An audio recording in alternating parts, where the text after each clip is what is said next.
Pada menjunjung titah perintah ke bawah Duli Yang Maha Mulia Paduka Seri Baginda Sultan Haji Hassanah Bolkiah Muizzaddin Wad Daulah Ibni Almarhum Sultan Haji Omar Ali Saifuddin Sa'dul Khairiwaddin Sultan dan Yang di-Pertuan Negara Brunei Darussalam.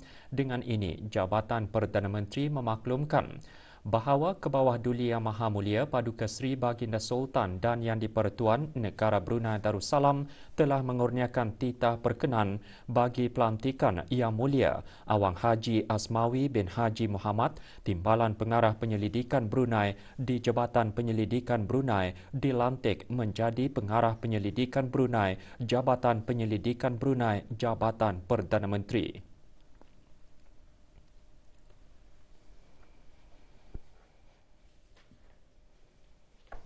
Tarikh pelantikan pegawai berkenaan berkuat kuasa mulai hari Sabtu 13 hari bulan Syakban 1442 bersamaan 27 hari bulan Mac 2021.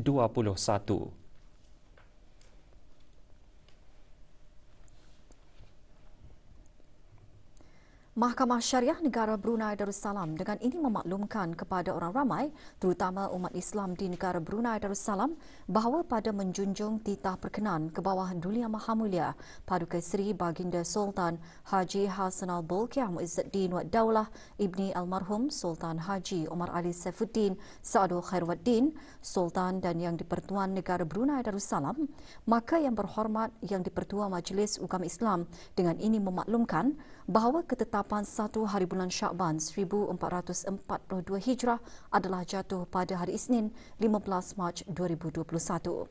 Maka dengan ini nisfu Syakban bagi tahun 1442 Hijrah jatuh pada petang hari Ahad malam Isnin 28 Mac 2021 Masihi.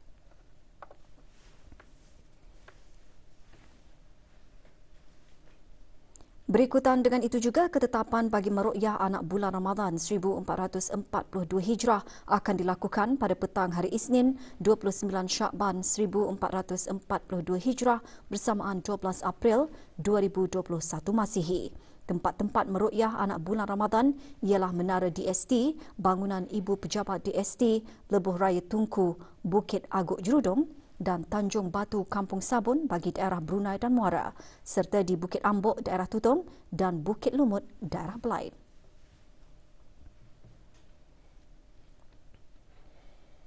Sementara itu, Majlis membaca Surah Yasin dan doa khas sempena Nisfu Syakban bagi tahun 1442 Hijrah bersamaan 2021 Masihi akan diadakan esok 15 Syakban 1442 Hijrah bersamaan 28 Mac 2021 Masihi di masjid, surau dan balai ibadat di seluruh negara. Tumpuan majlis diadakan di Masjid Omar Ali Saifuddin di Ibu Negara bermula pukul 6 petang. Orang ramai adalah dialu-alukan untuk menghadirinya.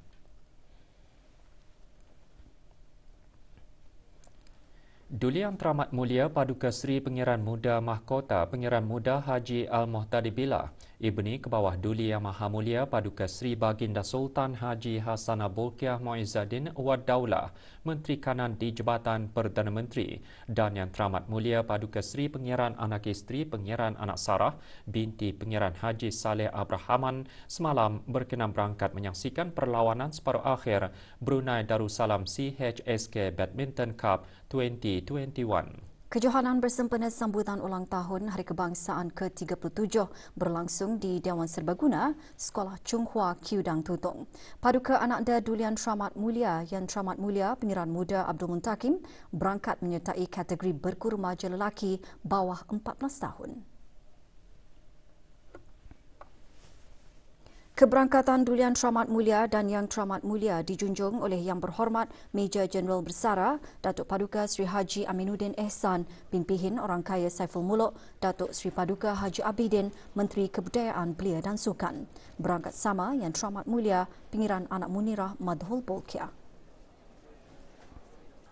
Yang Teramat Mulia Pengiran Muda Abdul Muntakim beraksi bersama Dasan Chung Min Tin bertemu Muhammad Talipuddin bin Armadina dan Muhammad Haziq bin Ros dari pasukan RHTS. Dalam perlawanan ini, Muhammad Talipuddin dan Muhammad Haziq menang dengan kiraan 22-20, 21-13.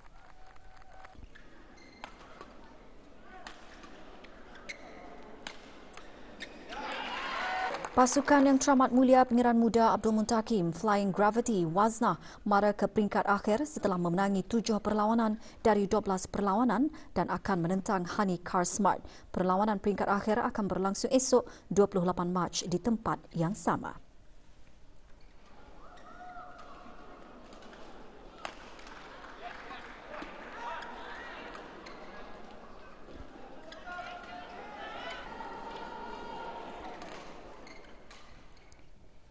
Pelancaran makmal ICT Huawei di kampus Universiti Teknologi Brunei dihasrat mampu melahirkan pelatih yang bersiap siaga bagi pembangunan ICT di negara ini. Ikuti bahan beritanya sebentar nanti.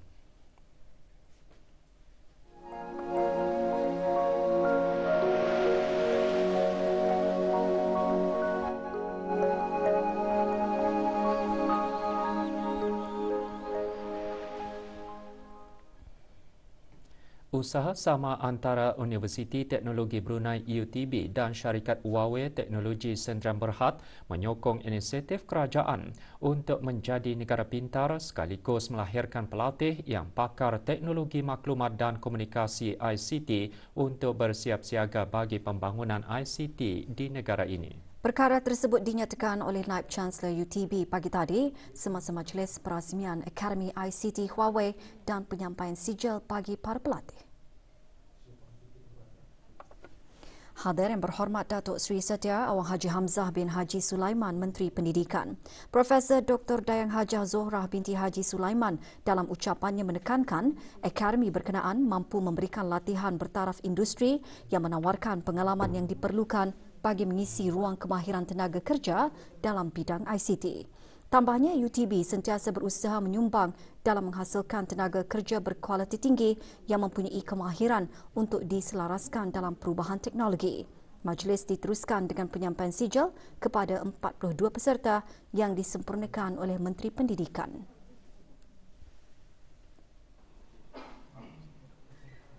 Yang Mulia Awang Muhammad Muizzuddin bin Mahdi. Terdahulu, pelancaran makmal ICT Huawei di kampus fasa 2 UTB oleh Menteri Pendidikan.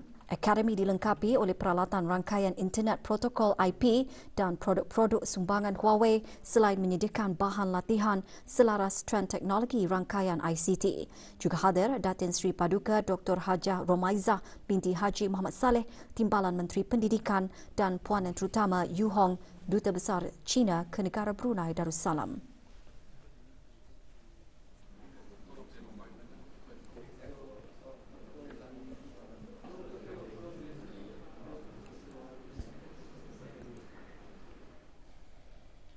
Kepimpinan bijaksana ke bawah Duli Yang Maha Mulia Paduka Seri Baginda Sultan dan Yang di-Pertuan Negara Brunei Darussalam serta tindakan berkesan dalam menangani jangkitan COVID-19 di negara ini telah menjadikan negara Brunei Darussalam tempat yang selamat.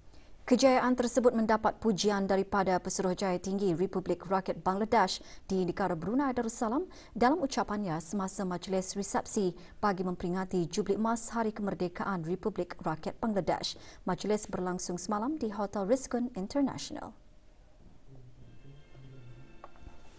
Mewakili kerajaan ke bawah Duli Yang Maha Mulia ke majlis tersebut Yang Berhormat Datuk Seri Setia Awang Abdul Muttalib, Pimpinan Orang Kaya Seri Setia Datuk Paduka Haji Muhammad Yusof, Menteri Pengangkutan dan Info Komunikasi.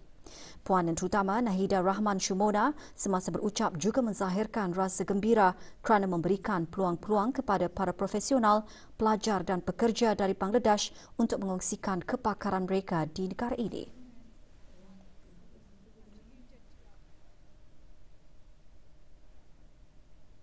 We are very grateful to His Majesty Sultan Haji Hassan al-Bolkiah Muizzuddin Wad-Daula Ibni al-Marhum Sultan Haji Omar Ali Saifuddin Sadul Khairi Wad-Din, Sultan and Yang di-Pertuan of Negara Brunei Darussalam for supporting our community, especially the low-skilled workers during the early days of pandemic, for his generous donation to the million-plus Rohingyas living in camps in Bangladesh and the warm hospitality extended to our Honorable Prime Minister during her visit to Brunei.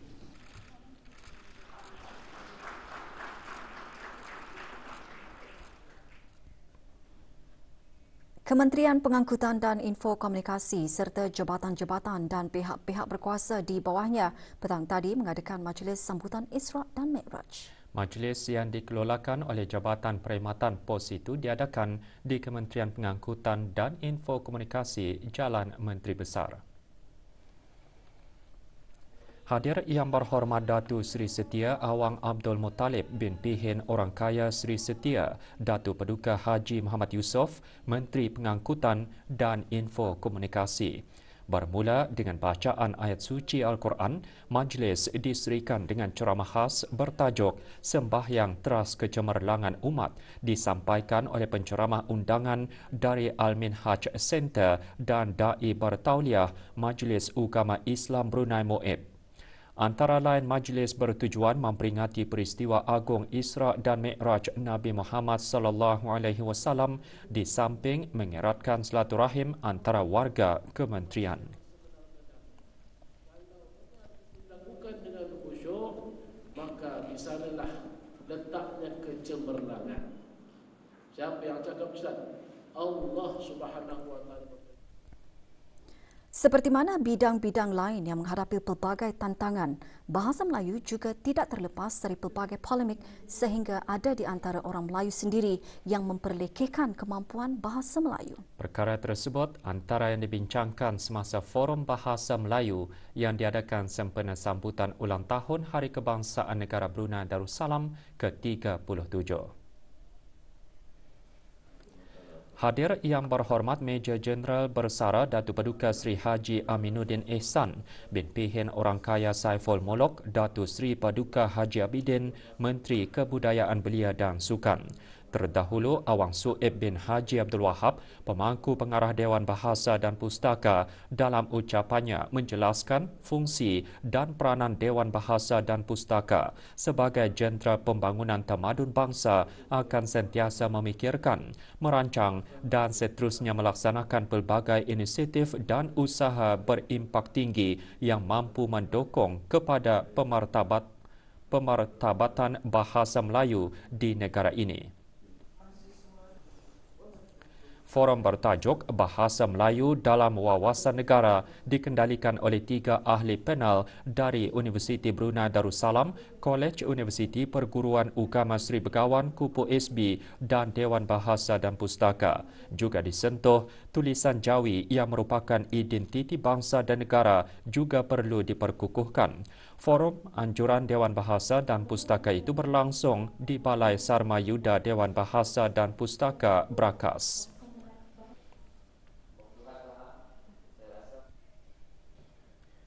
Tiada kes baharu jangkitan COVID-19 dilaporkan hari ini, namun 12 kes aktif masih dirawat di Pusat Pengasingan Kebangsaan. Dalam siaran akhbar Kementerian Kesihatan mengenai situasi terkini jangkitan COVID-19 di negara Brunei Darussalam melaporkan jumlah keseluruhan kes jangkitan di negara ini kekal 206, manakala jumlah keseluruhan kes sembuh adalah 191.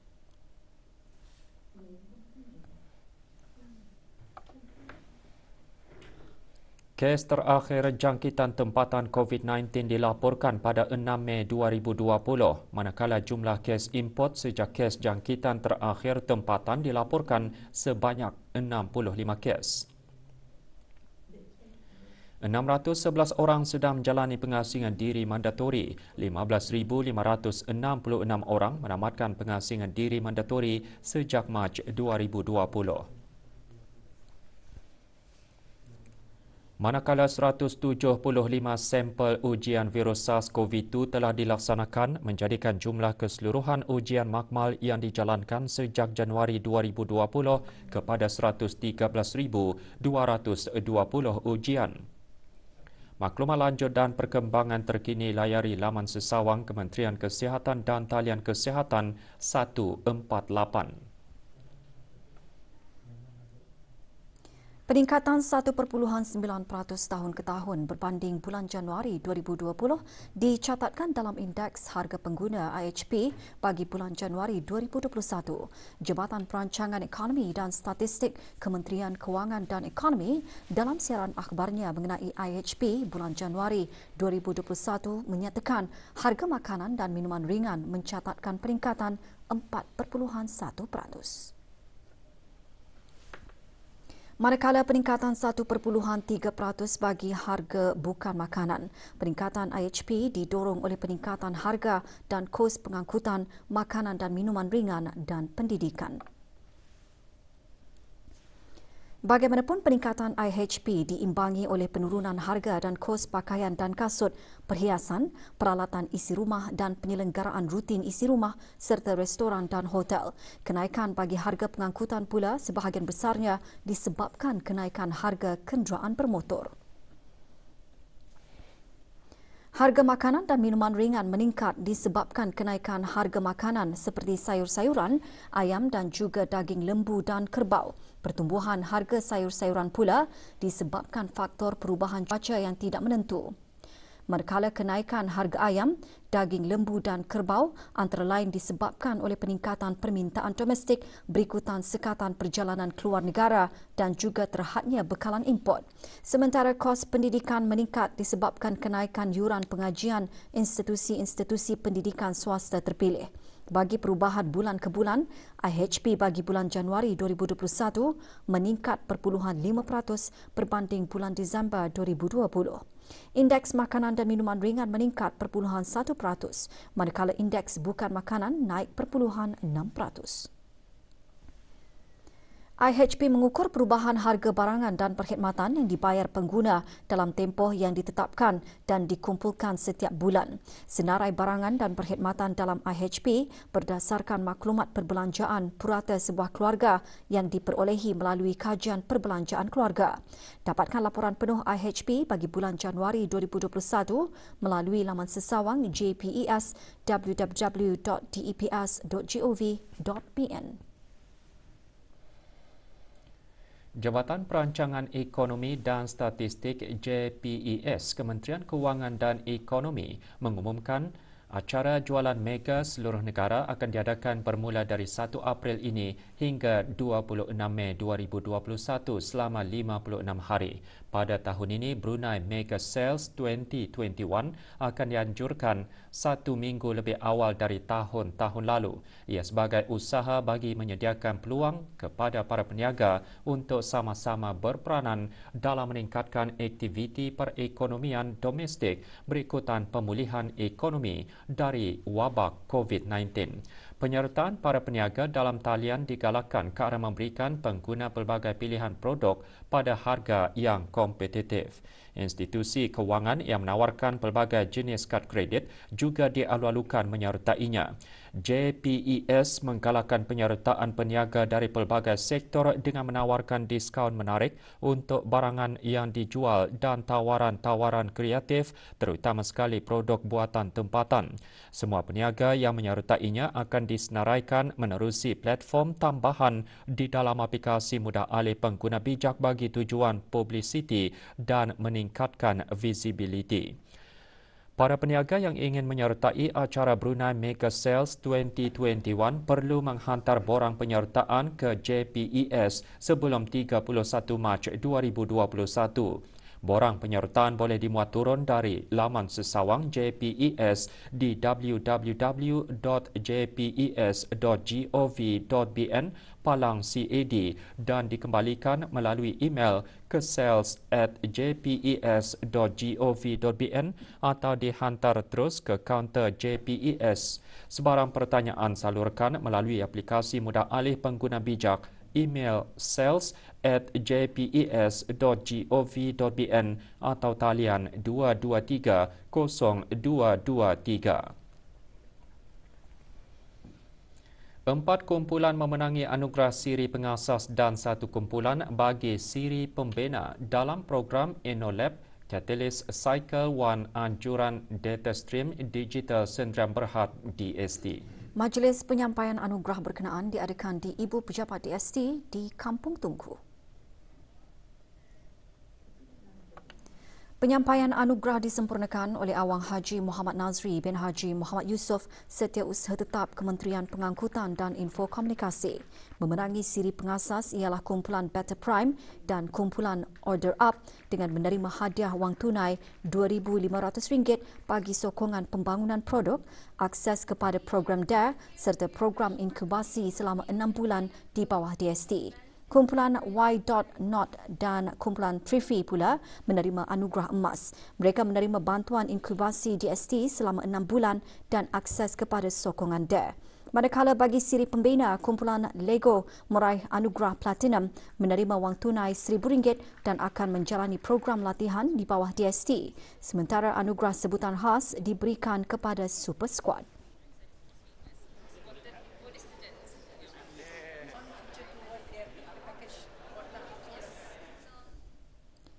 Pusat Dakwah Islamiah dan Persatuan Mu'alaf Seluruh Negara mengungkapkan projek Fatul Barakah 2.0 untuk memberi peluang kepada orang ramai memberi infak berupa makanan asasi bagi keperluan golongan mu'alaf yang memerlukan. Melalui projek tersebut, 410 infak telah berjaya dikumpul dari ke-44 daerah. Sebahagian dari sumbangan diserahkan pagi tadi kepada 30 buah keluarga mu'alaf di daerah Brunei dan Muara. Penyerahan disempurnakan oleh Awang Abdul Aziz bin Haji Abdul Kahar, pemangku pengarah Pusat Dakwah Islamiah.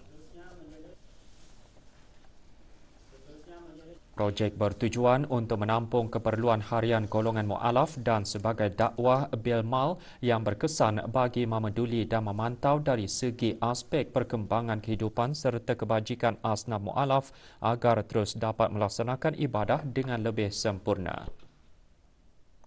Alhamdulillah, respon daripada orang ramai sangat menggalakkan sehinggakan sumbangan-sumbangan yang kami terima daripada orang awam adalah lebih daripada apa yang kami harapkan. Alhamdulillah telah pun disalurkan kepada mu'alaf yang benar-benar memerlukan.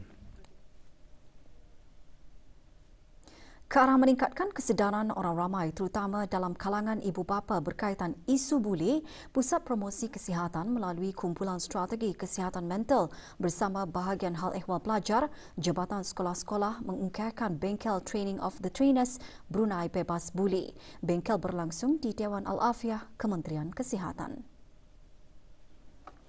Bengkel sehari ini dihadiri 70 peserta terdiri daripada para ibu bapa terpilih dari sekolah-sekolah rendah kelas T1. Bengkel merupakan salah satu aktiviti tahunan program Brunei Bebas Buli dan inisiatif jangkauan sekolah untuk program mempromosikan kesihatan mental kanak-kanak dan remaja di bawah Pusat Promosi Kesihatan. Taklimat pengenalan program Brunei Bebas Buli, penerangan mengenai buli dan cara-cara menghentikan buli serta peranan ibu bapa dan masyarakat dalam menanganinya juga diadakan. Kementerian Kesihatan melalui Pusat Pendermaan Darah Jabatan Perkhidmatan Makmal akan mengadakan kempen-kempen derma darah selama beberapa hari dan dibukakan kepada orang ramai. Pada 30 Mac ini, kempen akan diadakan di Ibu Pejabat Imagine di RB Plaza, Bandara Seri Begawan bermula 12.30 hari sehingga 3 petang. Pada 31 Mac diadakan di Ibu Pejabat GHK Motors Beribi dari 9 hingga 11.30 pagi. Pada 1 April di Perpustakaan Dewan Bahasa dan Pustaka Sengkurong dari 9 pagi hingga 11.30 pagi dan pada 3 April di Jabatan Perkembangan Kurikulum Kementerian Pendidikan juga dari 9 pagi hingga 11.30 pagi. Orang ramai diingatkan untuk mengimbas kod QR dan mengamalkan penjarakan sosial di tempat-tempat kempen derma darah diadakan. Untuk maklumat lanjut atau membuat tempahan bagi mengadakan kempen derma darah, hubungi Pusat Pendermaan Darah di talian 224-2424 atau email kepada bloodbank@moh.gov.bn. 2 buah syarikat dan 4 individu dikenakan kompaun di bawah Akta Kesalahan-Kesalahan Kecil Penggal 30 Bab 12-1 kerana meletakkan, melonggokkan, meninggalkan dan membuang sampah secara tidak teratur di sekitar kawasan Kampung Kiarung, Latifuddin Kompleks, Madang Kompleks dan Kompleks Perniagaan Kampung Serusup. Sehubungan itu, syarikat-syarikat dan individu-individu berkenaan adalah dikendaki membayar kompaun ke bahagian kewangan tingkat 3 Jabatan Bandaran Bandar Seri Begawan dalam tempoh masa 7 hari. Kegagalan dalam menjelaskan bayaran kompaun akan mengakibatkan kes berkenaan dihadapkan ke mahkamah. Bagi kesalahan pertama, boleh membawa hukuman denda RM1,000, manakala kesalahan kedua dan seterusnya boleh didenda RM3,000 dan penjara tidak melebihi 3 bulan. Sebarang aduan dan perkongsian maklumat mengenai kesalahan-kesalahan kecil, hubungi talian Darussalam 123 atau email info@123.gov.pn atau laman sesawang www.123.gov.pn atau WhatsApp 8333-123 atau hubungi bahagian penguatkuasaan Undang-Undang 729-1122. Pasukan bola sepak kebangsaan Brunei Darussalam di bawah bimbingan Ketua Jurulatih Baharu Datuk K. Raja Gobal memulakan aksi mereka dengan meraih kemenangan setelah menewaskan Kasuka FC 4-0 semalam menerusi perlawanan persahabatan. Diadakan di Padang dan Balapan Kompleks Sukan Negara Hasanah Bolkiah Brakas, perlawanan merupakan persiapan awal bagi kedua-dua pasukan menyertai kejohanan bola sepak peringkat ASEAN dan Asia yang akan datang.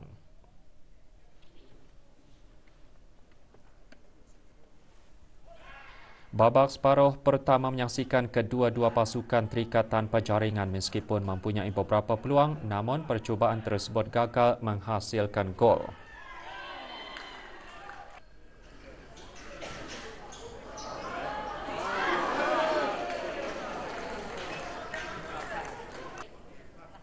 Bersambung separuh masa kedua, gol pertama dijaringkan hasil pemain pasukan kebangsaan Hamizan Aziz Sulaiman pada minit ke-54 dengan kedudukan 1-0. Kedudukan berubah menjadi 2-0 apabila Muhammad Najib Haji Tarif berjaya menjaringkan gol kedua pasukan kebangsaan. Gol ketiga dan keempat pasukan kebangsaan terhasil menerusi Razimi Ramli dan Maziri Maidin untuk pasukan kebangsaan mengukuhkan kemenangan 4-0 ke atas Kasuka FC.